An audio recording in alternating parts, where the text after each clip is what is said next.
প্রায় দেড় দশক পর আবারও পাকিস্তানে নামবে বিমান বাংলাদেশ এয়ারলাইন্সের যাত্রীবাহী উড়োজাহাজ। বৃহস্পতিবার আনুষ্ঠানিকভাবে আকাশপথে Dhaka Karachi Dhaka non stop flight শুরুর মাধ্যমে পুরনো সম্পর্কের ভিত আরও শক্ত করার পথে দুই দেশ। দীর্ঘদিন পর পাকিস্তানে বাংলাদেশের ফ্লাইট পরিচালনায় উচ্ছ্বসিত সাধারণ যাত্রীরা। কোনো এক সময়তে আমরা একসাথে ছিলাম, আবার একটা স্বপ্নও থাকে দেখার পাকিস্তানটা কেমন ছিল, যদিও কখনো যাই নাই।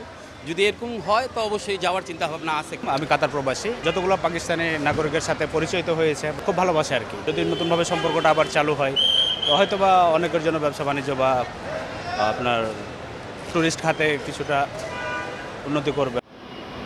ঢাকা থেকে করাচি ১৪৭১ মাইল পথ যাতায়াতে ব্যবহার হবে ১৬২ সিটের বোয়িং 737 মডেলের উড়োজাহাজ। সপ্তাহে আপাতত বৃহস্পতি ও শনিবার ফ্লাইট চলবে করাচি রুটে। প্রথম ফ্লাইটেই যাত্রীদের প্রত্যাশিত